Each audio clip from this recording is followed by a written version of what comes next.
Welcome back, guys, to another episode of Authentically Albertan. I am here, joined by Brennan Chow. How are you today? Good. How are you? Yeah, good. So, editing-wise, have you been keeping busy? Yeah, quite a bit with my day job and things like that. Yeah. Yeah? hmm And what do you do? So I work for a company called Sega Wisdom in Energy, and what we do is we do training and educational videos for anything energy really, but primarily oil and gas and stuff like that, as is a lot of the industry in Calgary and stuff like that. So essentially, we have a subscription service model where we get trainers from across the industry and stuff like that, well known within. We have them come in or they send their footage of them teaching stuff, right? So teaching skills for a And variety it's from all of around the world? Do you get these trainers mainly from? Or the mainly US. just We're Alberta? getting more European trainers. I can't okay. say anything really specifically, but we are Okay. getting some trainers from the EU, some from the Middle East, Mm-hmm. right? Where we're expanding it a little bit more and stuff like that. I've been with the company. I'm beginning my 4th year, so Okay. it's been a little while. Yeah. Yeah. It's been since what, 2021?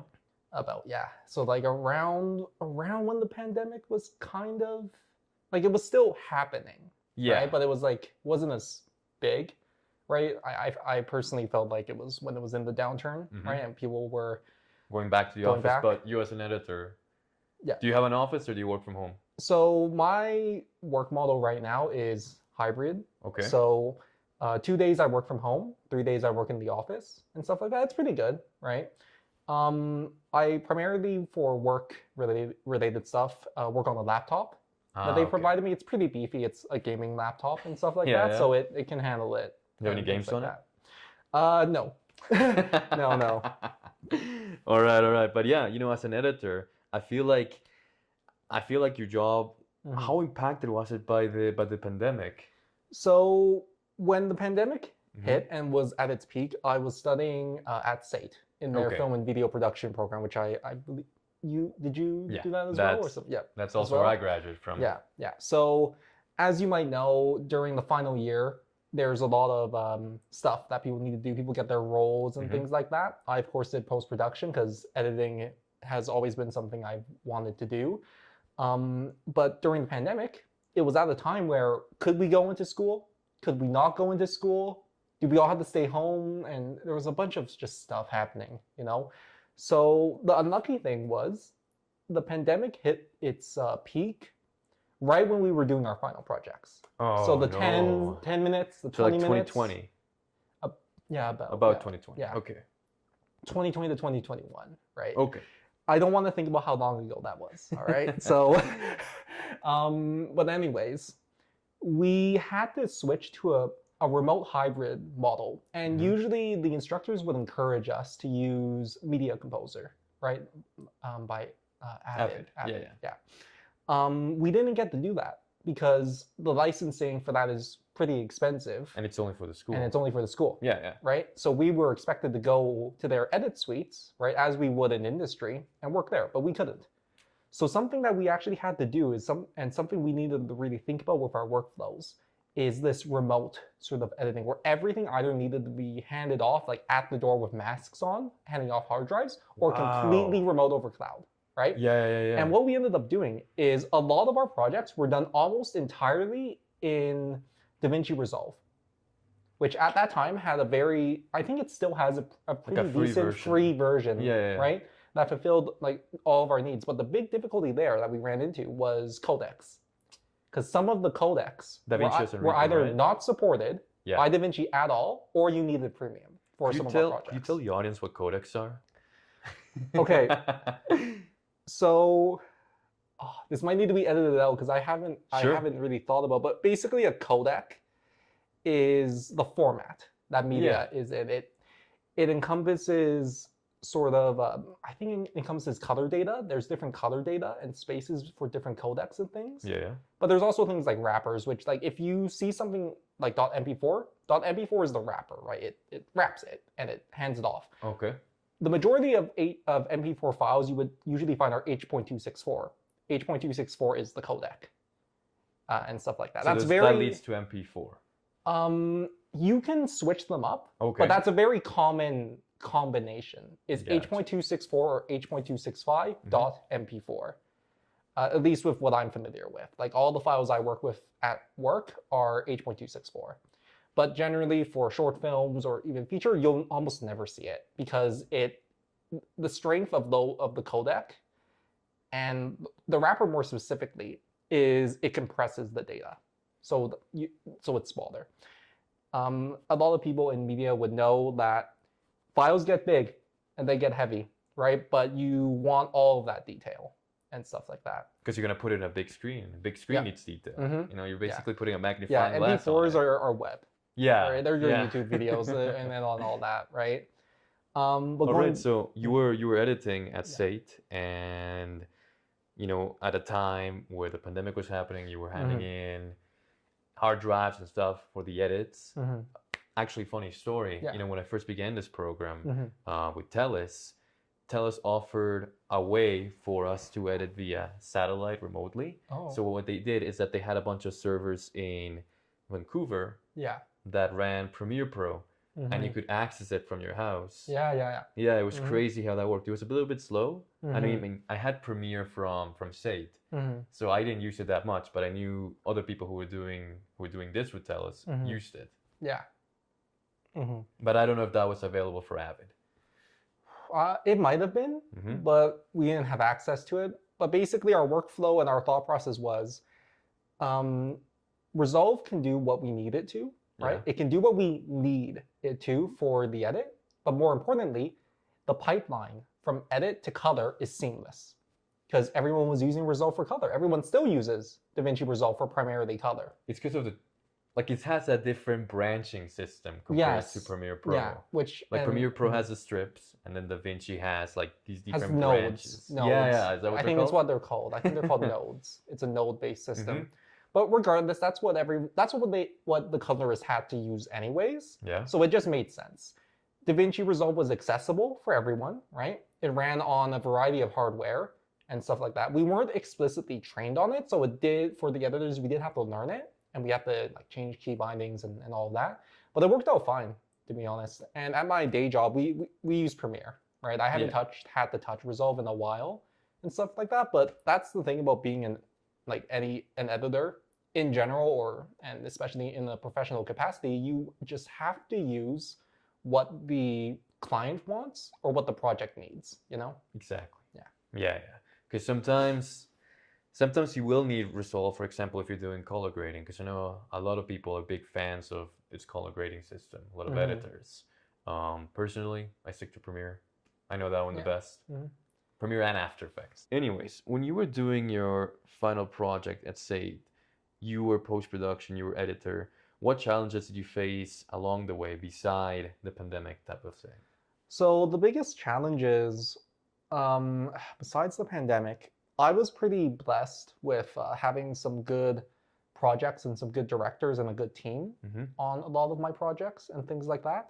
But I heard on other projects, and this is a consistent issue I would imagine any creative has, whether you're a director, an editor, a writer, is different visions and clashing visions and having to set aside your ego for the hierarchy, right? For better or for worse, right? Because there are some, one of my buddies was a director and he was incredibly unhappy with how an edit went because it wasn't up to him entirely, right? There was another situation where a writer, he wrote a script for a movie. And we shot it and stuff like that. But in the edit, there were some interesting choices made by the director, as well as interesting choices made regarding the music. And he was not satisfied with the final product, right? But did he write and direct it? He wrote it. Someone else directed. Someone else directed. Yeah, that's something. I mean, he should have been preparing for that since pre-production, you know. Yeah, but there's other situations of course, on the day of shooting, right? Always things happening, always things going wrong, corners needing to be cut and stuff like that. Yeah. And I will never name names, of course, but there's infighting at times on crews, right? Especially, I would say on professional crews even, there's infighting. But there was, of course, we're students, there's infighting as well. There's drama, when it comes to all the responsibilities and all these different visions, and everyone wants to have their mark on it, right? And stuff like that. Yeah. Right. And when it came to those disagreements, those creative disagreements, I always like to ask, how were they resolved? Because it's very interesting to see just the different compromises people have to make when it comes to their creativity. So you said that you had this story where, director, he had a different vision for the project. As an editor, you had a different vision. How did you two meet in the middle? So, as I mentioned before, I didn't really have to deal with that because the projects I worked on, I already had very good rapport with the higher up crew and stuff like that. But I know for some other people, sometimes they weren't resolved. And that affected the project. Weren't resolved. They were not really resolved. And it affected the project. Others required faculty intervention and stuff like that, which essentially boils down to, be adults. This isn't just about you. It's about everyone else. Do the job. And that's what it comes down to, right? Do your job. That's all I can really say on that. Because the disagreements and stuff, some of them I was there for and I was a witness to. Others are, rumors. Right? Gotcha. And when things happen with rumors, they can get misconstrued and stuff. So yeah. But as far as I know, the ones that were resolved and worked out. The ones that didn't get resolved, and I personally think that it had an impact on the final product. And what movie was it you worked on? Because I might have watched it. Some of the projects I worked on, Steps of the Lion was a documentary that was done by a director who I worked with at SAIT. So she's up here. Her name is Susie Chim. She did a documentary on lion dancing. Wow. Right? Very interesting. It was so cool. We went to the studio. They got into costume and stuff like that. They danced for us and stuff like that. It was insanely cool. But you got to go as the editor? I was also the first AD on that. Gotcha. On top of being the editor. And that's another thing too I should mention is at SAIT, there was a lot of crossing between different roles because limited crew size. Yeah. Right? So I already knew what was being shot and stuff like that. So it helped me a lot, but also just the passion, right? That was a really fun shoot, right? It was so much fun being there and doing that. Another project that stands out to me was a music video for, it's called Inside of It All. And I believe it is by an artist named Udemy, like Udemi, but there might be a Y in there. It's been a while, right? I might send it to you after, right? But I think I saw a documentary one, but I didn't see this one. This one, well, this might jog your memory. It was a split view music video. There were two sides going simultaneously at times, two different sides, because the pitch was there's going to be a woman, the artist, the actual artist of the song, boxing, right? And on the other side, there's going to be a guy doing dancing, right, to show her emotional state. It was a really experimental and a really cool sort of concept. And it was directed and basically wrote and devised by Richbell Bennison. She, as far as I know right now, I've grown a little out of touch with her, but as far as I know, she was looking towards working in camera. And I know for a fact she worked on The Last of Us when they shot here, like the first season. She did work on that. She was in the credits and stuff like that. Amazing person, right? Wishing her the best all the time.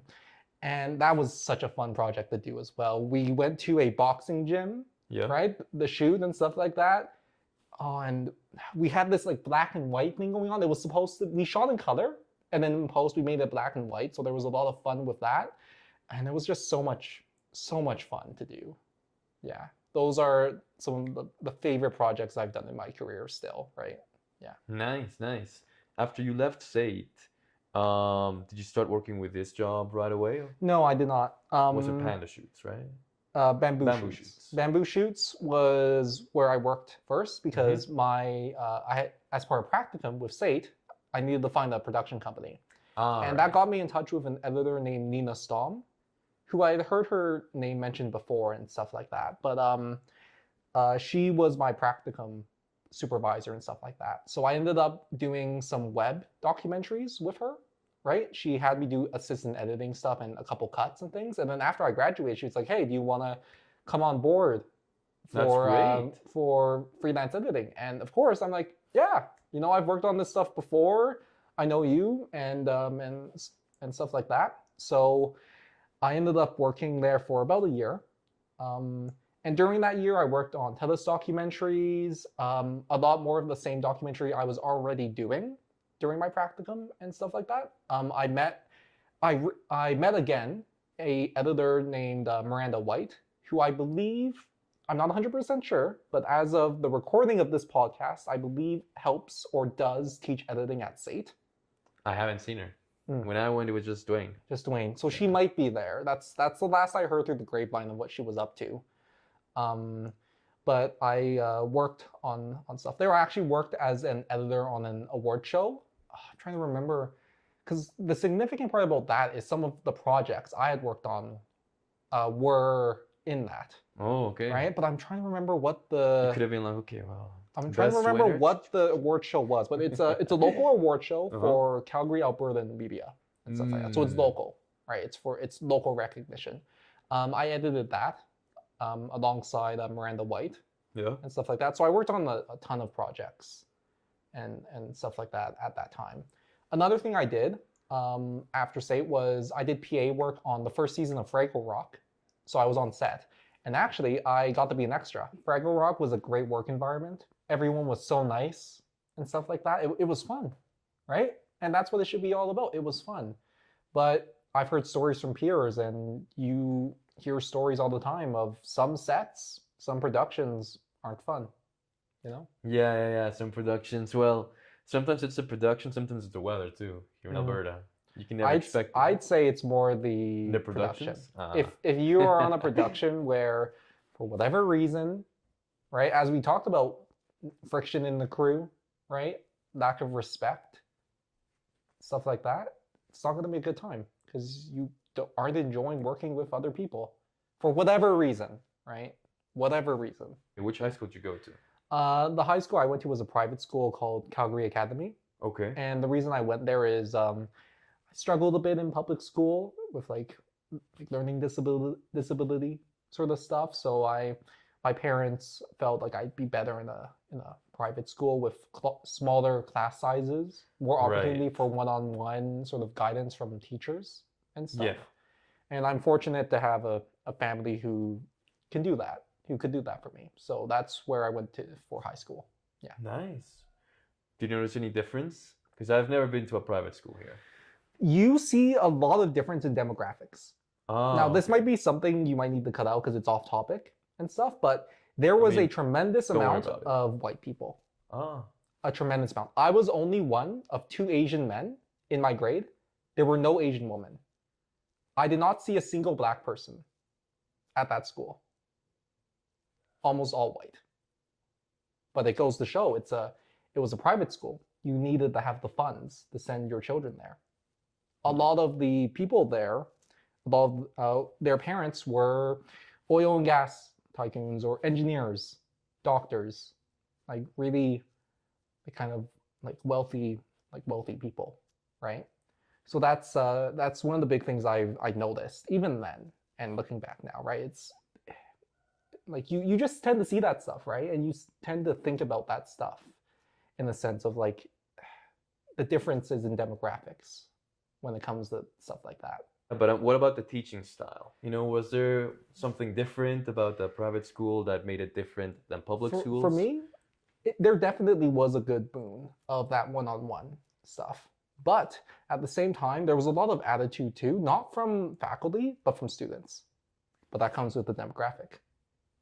Yeah. Wealthy, arrogant people. Yeah. Not to say everyone was like that, but those who were really arrogant. Was there a focus on more creative studies? To an extent. I worked a lot in the multimedia club, of course. I remember lunches. I would just get my lunch, microwave it, walk to the multimedia place, like room with all the computers, and I'd work on After Effects. I remember I did some motion typography, I did lightsabers, that kind of stuff, right? So there was a space to kind of expand that knowledge even before SAIT. Yes, I suppose I was very lucky to have been given that opportunity. I wasn't aware if that would be something readily available to people in the public system because I never went. But Yeah. I mean, I went to a Catholic school. I don't know how public that gets. it's kind of both, Kind of both, right? right? Yeah, It's a weird in between, isn't it? yeah. But we did have a strong focus on theater, on drama, and that's really what got me involved into writing plays. Well, I got into a musical because I lost a bet, so that's where it all started.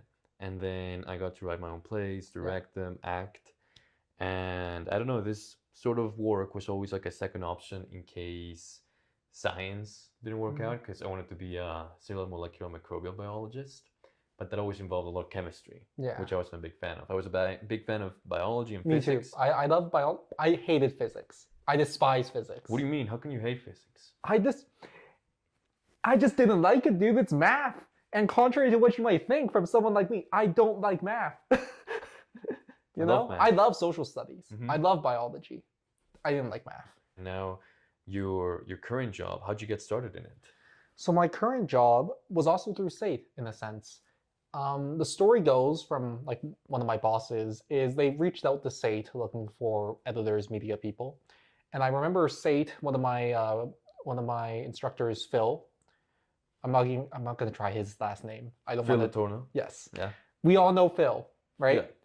Phil, for any SAIT film and video people, instantly recognizable name. He has taught, I believe, generations of people. Yes, Quite literally. yes. I've met people on sets who were taught by Phil Torno. I'm like, oh, Yeah. that's nice. Yeah, generations. But he had sent an email about like, oh, this is an opportunity. And I distinctively remember, I looked at the requirements and I'm like, I can actually feasibly do this. You know, it's like, I can actually do this. This isn't something completely unrealistic.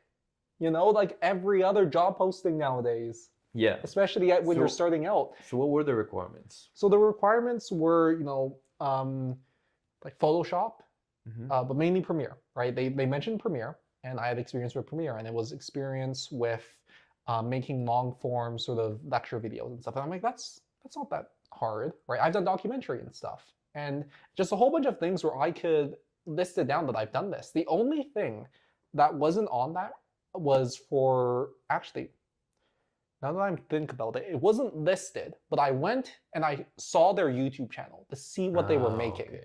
Yeah, and I that's noticed smart. a lot of visual stuff, like the sword and things. So I'm like, do I have to do visual effects and stuff? And I was Motion thinking, graphics. motion graphics. Yeah, motion graphics. And I was like, dang, I should learn Blender, right? And I think it might have been listed, like familiarity with Blender. So I ended up doing the Blender donut tutorial, where if you want to learn Blender and get started, do a donut tutorial, basically. What's a donut tutorial? Like you gotta make a donut It teaches in you Blender? to model a donut. So you model a donut from scratch, but you also have to make it move, and you have to add sprinkles raining down, which means you need to learn how to use the camera tool and how to render. And it basically, it'll teach you a little bit of everything you would need to do.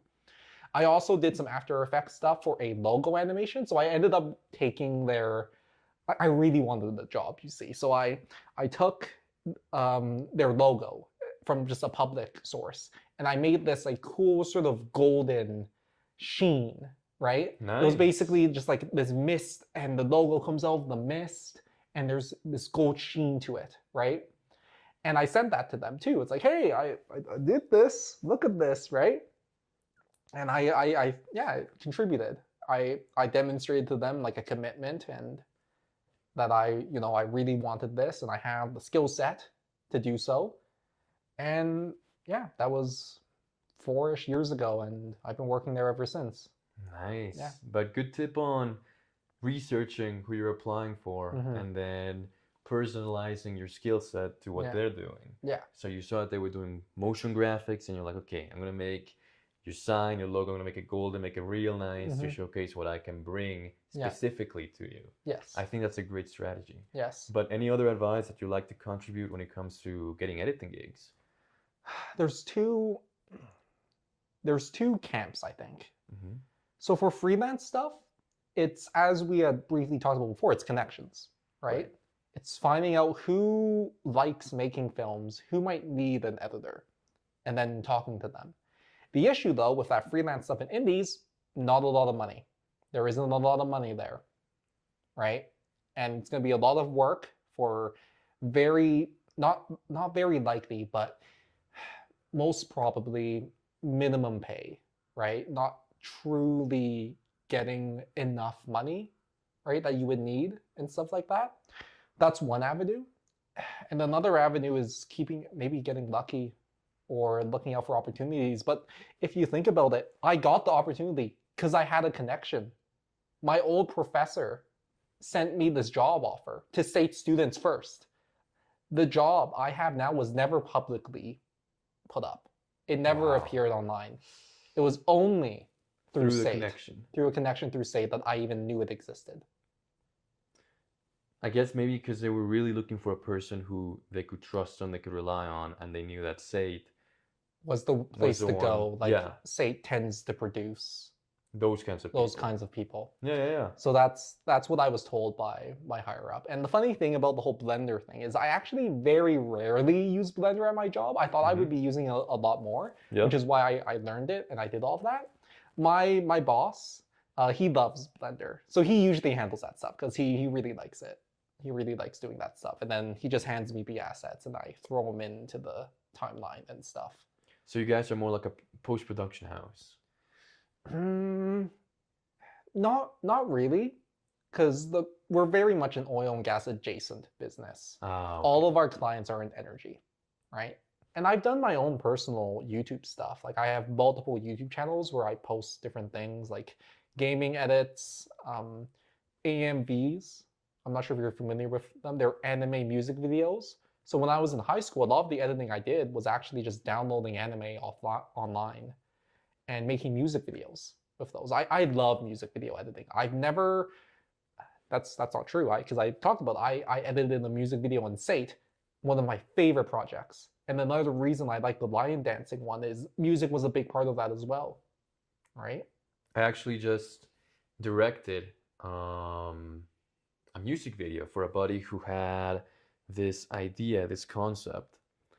He's got a brother who has a band, and my buddy, he kind of became like their media person when it came to a band. So he pitched this idea to make a music video with a story for each of the songs in the new album they were releasing. So he went around Calgary looking for directors, and because I knew him from SAIT, he's like, hey, do you want to go and direct this music video? I'm like, sure, I'll do it. So we shot it on October, and it was completely different from what I had directed before. I had never worked with music videos in the past. And when I did, I was just producing them for SAIT. Yeah. It wasn't like actually being there and directing them. So a lot of things got to move more quickly than it would be on your standard short. But it was a lot of fun. He put them together, he edited them together. He spent a lot of time just, again, through After Effects, making graphics, putting the stories we had made for each song together. And on top of that, synchronizing them with each song, which is with each music video. So it turns out that one music video, the ending frame leads to the beginning frame of the other music video, and you just get to watch it like that. And that's so cool, right? That's like stuff like that is why I wanted to do this, and that kind of stuff. Like, I still get to edit some cool stuff at my job, right? And I get to meet interesting people, see interesting places. 2 years ago, I went to Nashville for like a conference to help cover a conference. That was fun, right? But yeah, like music videos. Like if I could make a living editing anything, it would be action movies and music videos. Action movies, and music videos. Yep, that's if I could make it so, that's what it would be. I grew up on Corridor Digital, Rocket Jump, Freddie W, right? But at the same time, anime music videos got me in love with editing the music. It's so satisfying. Like trailer editing the music is so good. When talking about editing, when you're writing the script, because we've always been taught that a story is told 3 times when it comes to filmmaking. Mhm. So when you write the script, you can always erase, you can always, you have the power to erase, you have the power to make a new draft. When it comes to directing, you have the power to kind of tell the actors to try a different strategy for the scene.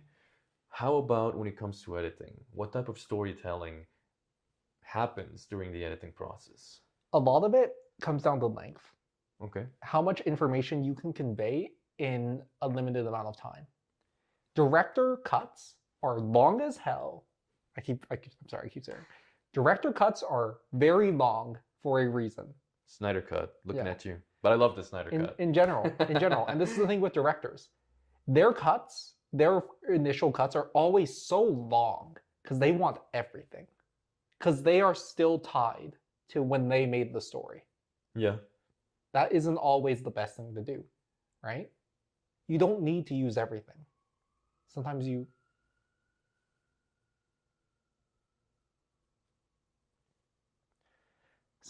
shouldn't use everything. You don't need to use everything you shoot, right? Yeah. So in the edit, at the end of the day, as a professional, you are still beholden to superiors, right?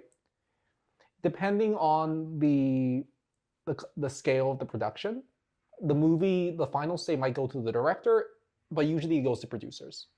Sometimes the director is a producer. Yeah, right? Sometimes the director is the writer as well. Yeah. Director, writer, producer. But it all depends on what they want, but also like the best you can do is give your conveyance of the story with everything you've seen and done, right? But at the end of the day, as a professional, it's still up to the higher powers and stuff like that. But an editor tends to think more about the technical aspects and the technical constraints.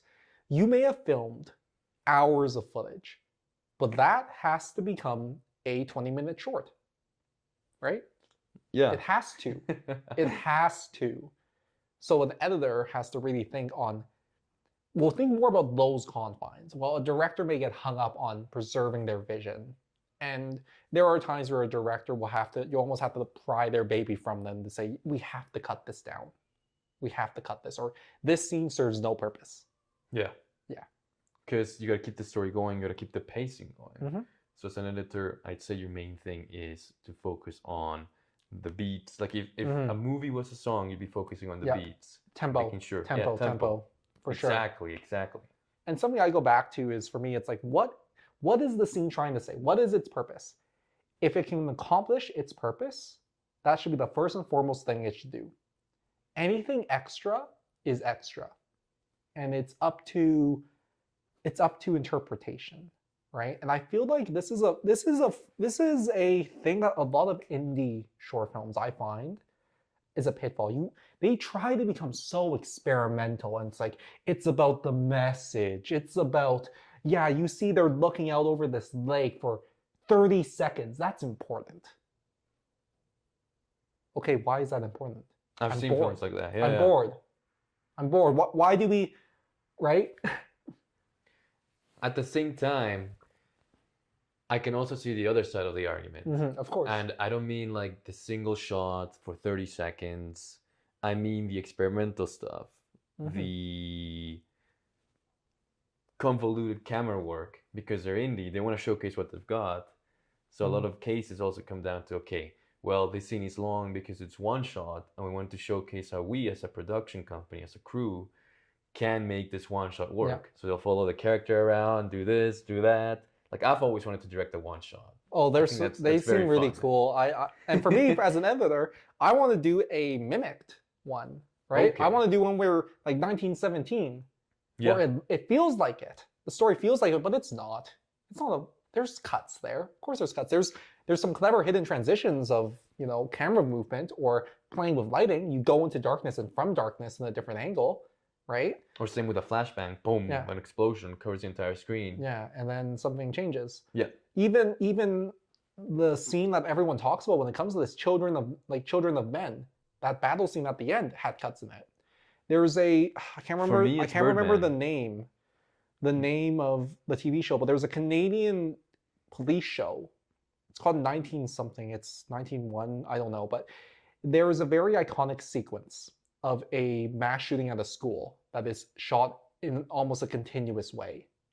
And that's purposeful because it's meant to get you in the headspace of these responding officers at this tragedy, right? We see through their eyes in real time this chaotic, horrific situation, right? Yeah. When it's done really well, it's amazing.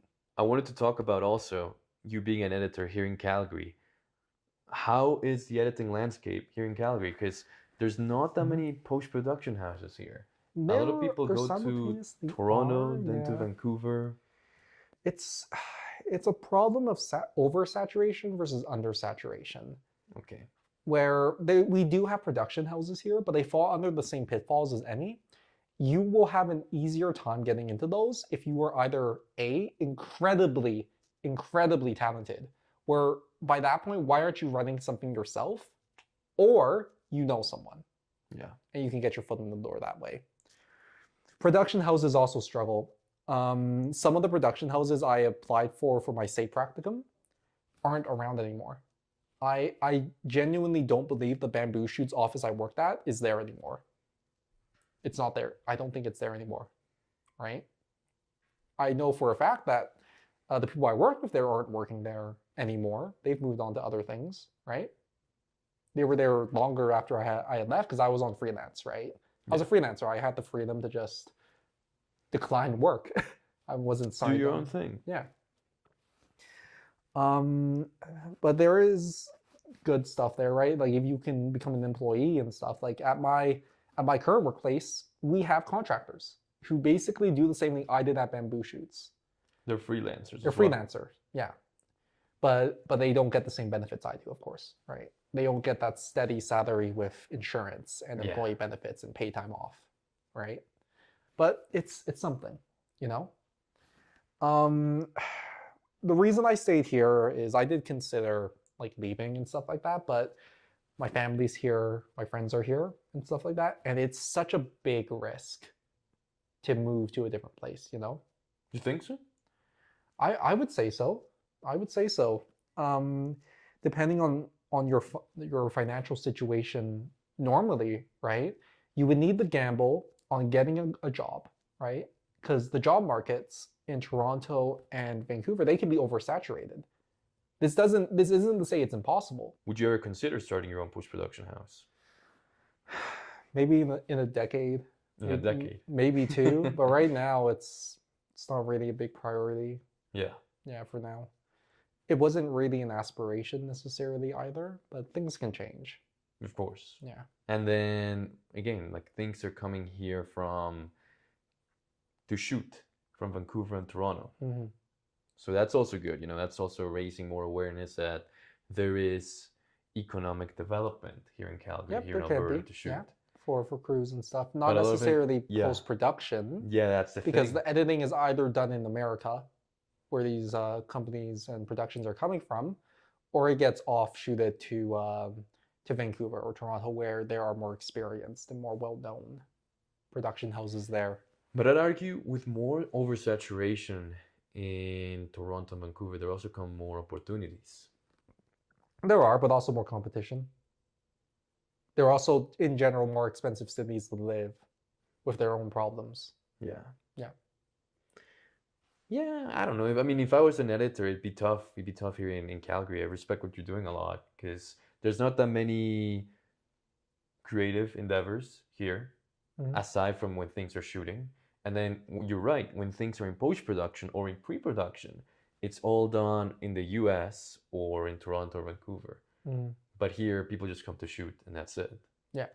So I wish that in the future, with, again, bigger awareness for the production side of things, people start expanding out and developing their own stuff and editing their own stuff. Yeah. Another thing too is it's just business sense, right? But people want to keep, it's such a competitive industry that people want to help like people get into the industry, but not too much. You know what I mean?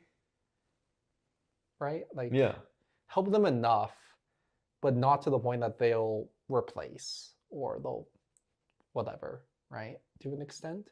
I can definitely see that being a factor. But the truth of the matter is I don't have much experience. with editing in Vancouver or traveling for that.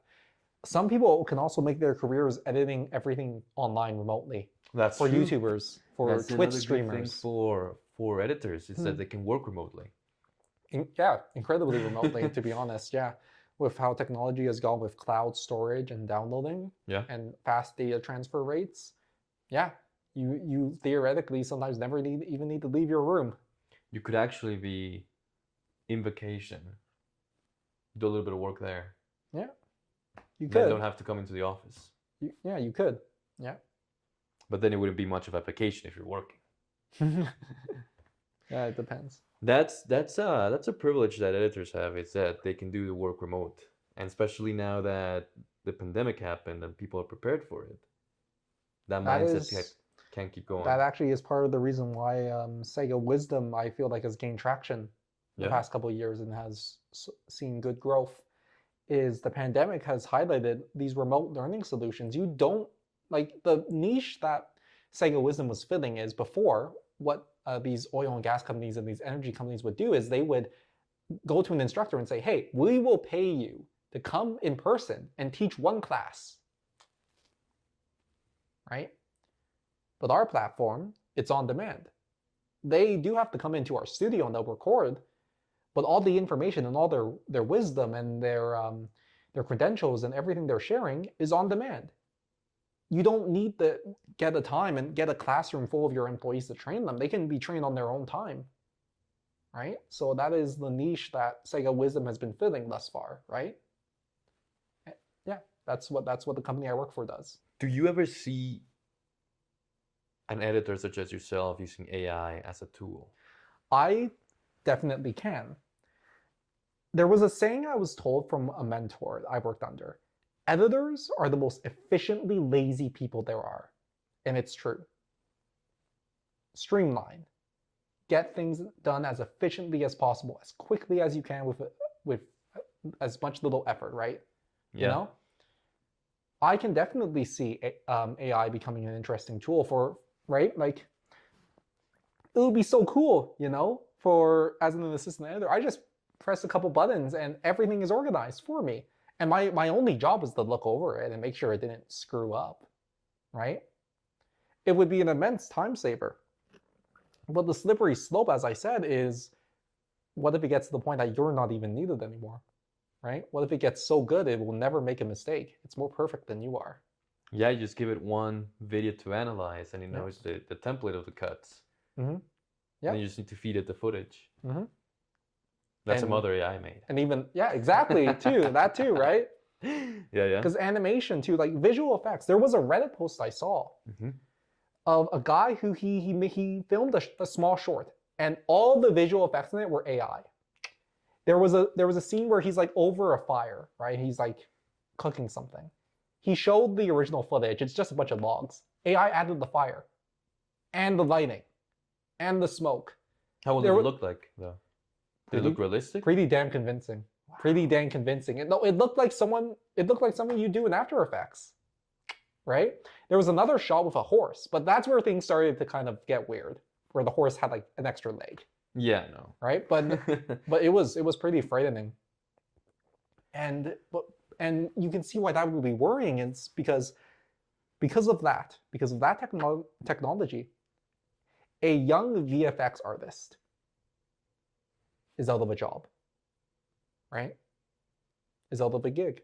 Something that person would normally consider to maybe shell a bit of my budget for a VFX artist.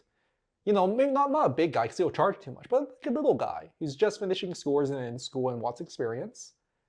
Yeah, I'll pay him to do it. Not anymore. You don't need to pay him to do that now. Why would you?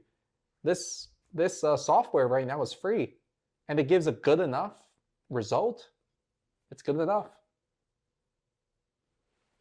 In a way, one of the positives I see about AI is that it can help people who don't have the resources to make their creative endeavors happen. Because say, for example, you're an indie filmmaker or you're just starting out and you don't have the music composers, you don't have the After Effects skills or stuff like that. So in a music sense, you know, you go to these AIs who can create music for you, and they create the score for your film. You gotta put a little prompts in. You gotta experiment with it a lot, but it'll eventually get there. And I see it as a tool for people who don't have a lot, like YouTube was. You know, I feel like Then social media and YouTube was just a huge game changer, because before people had to ask these big networks, people had to be flown down to LA, people had to pay the movie theaters to put their movies up, go through all these hoops. But now, more like people are becoming more independent of that. So that's one of the positives I see. To an extent, yes. But if things get to that point, there's no point in learning.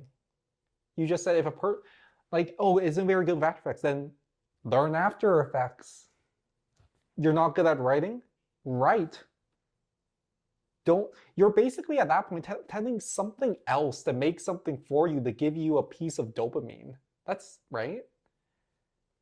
And I can see why that would be cool. I remember when I was a lot younger and I was starting editing, I was like, oh, wouldn't it be so cool if there was a technology that you put on your head and you could just imagine your movie and it would just make it. We are getting there. And it's scary because I want to be paid. I want to get paid. You know, you want to get paid. And at the same time learn, like you brought up. Yeah. But most importantly, as society is, we need to get paid so we can spend our money to survive and spend our money to further enrich our lives and the lives of those we care about. You know? It's still crazy to me how the first thing to be replaced were movies and not the dishwasher. Art. It's art. Yeah, creative stuff. I wish AI took up the trash for me. But then what would happen to the garbage man? What would happen to his family? I think it's a job. Yeah, but I think it's like waste management. Aside from being a cover on The Sopranos, you know, it's a. But you know it's what not I the mean, most right? lucrative job. But it is true for all industries. Like this is another step for industrial revolution, right? Machines already make cars where people would do that before, right? The world didn't implode, but people will have to find other means. Like another thing too, editing before was quite literally cutting. Why do we call it cutting?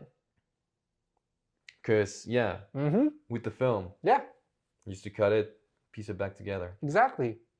That's not really done anymore. Like professional editors don't really do that, right? It's all digital. They scan the film. Yeah, it's all digital. It's all these NLEs, these non-linear editing softwares that are so safe because you're not truly getting rid of things.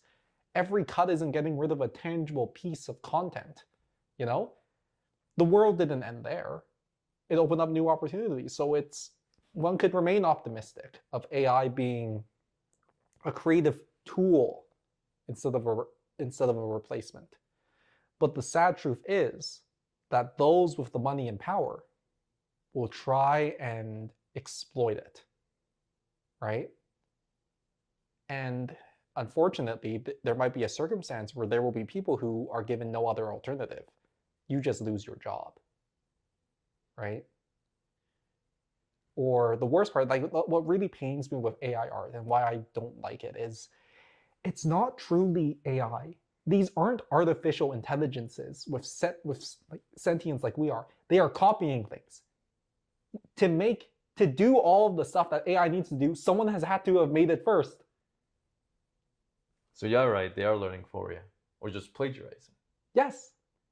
But it's plagiarizing on such a massive scale. No one's gonna care. It's gonna be so diluted, right? You know? Yeah. Yeah. Yeah, it's gonna be like there's been accusations. I remember when this whole the art AI came out, where we just generate images. There's a lot of accusations that it stole from artists, that it would just scan the artwork. It's not accusations, it's true. It's true. They comb the internet. They comb whatever. And another thing, I think the ethical use of AI in that sense is they will scrape, base content and source stuff from things that you have ethically acquired. I right? think that's what Adobe was doing with Adobe Yeah. Stock. Yeah, Adobe, and you might have seen like some like I think a Marvel TV show had an opening with AI art, but they said, oh no, we had artists, our people did this. We had artists come in and they provided stuff. But that's scary too, right? There's a voice actor strike going on because Right now? yes, Oh, I for didn't know video about that. games. For video For games. video games. And do you know why? Is it because the AI is generating the voices? Yeah. You probably have gone on YouTube and like you mentioned New Vegas. You could probably look up AI videos of characters from that game saying whatever a person wants. I've seen videos of guys who play Skyrim and New Vegas and Fallout 4, and they actually interact with the NPCs, and the AI takes the dialogue and will respond to you and will respond accordingly to what Yeah. you're saying. Mhm. Yeah. So for example, you can just walk up to the NPC on your VR and just tell them, okay, what is the time right now? And Which it'll- won't be yeah. recorded before, Mhm. but the AI will take that knowledge, will check the in-game clock, Yeah, and then we'll tell you. will tell you in Well, the we'll AI's synthesize voice. a voice. And Yeah. synthesized voices have existed long before AI, but the scary thing is, whose voice was that? Right? In an entire industry where your voice, God-given or biologically given by your parents, or is something that you have trained and cultivated, your voice has been taken from you. And it's being used to say things you do not mean. Right? And there's also the economic thing of you only need to go in for one recording session that do some samples. And that's it. That's all they need you for. They got you. They got the whole voice range. Yeah. You're not needed anymore. What would normally be maybe years in a role, right? Think about like as an actor, you want to be on a series or something because you'll have stable work. They'll need you for a while. And now they don't. Think about actors too, with all of this the AI sort of stuff for actual film and producing original images. They just need a person to come in and scan you, you know? Video games as well, too, right? Like, yeah. It is exciting, no doubt. It is cool. It is exciting, but it's also scary, right? Because the biggest thing right now is it's the beginning. It's just the beginning. There aren't any standards. There aren't many rules. And then the unfortunate truth when it comes to industries and professional stuff is some rules are written in blood, right? It's a new frontier. Yeah. So I don't know, right? I don't know what's going to happen, but one can only hope that it makes life richer. Speaking of richness, as an editor, what does success mean to you? You know, through all your experiences. Happy client. Happy client? Get paid. Get paid. No. It is that, but also where I feel satisfied with what I've created. You Gotcha. know? And not even what I've created, but what I've created with other people. Right? Being able to see the final product on the big screen or post it to YouTube and see the feedback and comments and everyone loves it, or some people don't, but most people do. Right? Getting recognition, because you know when people think of when a film does well, who do you talk to? You talk to the writers. Not even, actually, it's the director. Sometimes it's not even the writer, you know, if you think about it. But the director, the producers, and the cast. Yeah. Those are who get interviewed. I think it's the cast, director, producer. Yeah. But getting called out, right, by them or other people, right, that's always a good feeling. To feel like this director, this cast member, this person is recognizing you for their success too, right? What's your future looking like as a freelance editor? As a freelance editor, honestly, and to be quite bluntly, just doing whatever preserves a living. Yeah. Right? Keep doing my current job, right? Because it's something that fulfills me and provides gives you that for me. foundation that you can build up on. Possibly. But also, you know, maintaining relationships with other people, other creatives. Maybe there's a job there and stuff like that. Going for that dream I told you about before, where if I could just make a living making cool action movies and music videos. Wouldn't that be nice, you know? And then, we have one last question that we ask all the guests here on the show. If you had one word to describe yourself, which one would it be? I thought about this a bit, and there's two, and I guess it depends. One is creative, but the other is punctual, right? There you go. Punctuality is very important from a professional point of view, right? Arriving on time or earlier, being communicative and maintaining routes of communication and feedback with the people you're working with, and just being present, right? And showing that you are here, you're working, you care, right? Keeping people updated. Because one of the worst things is to just contact someone and you need them right now, right? You need to know this. You need them to do this. They just don't respond, right? Yeah. Yeah.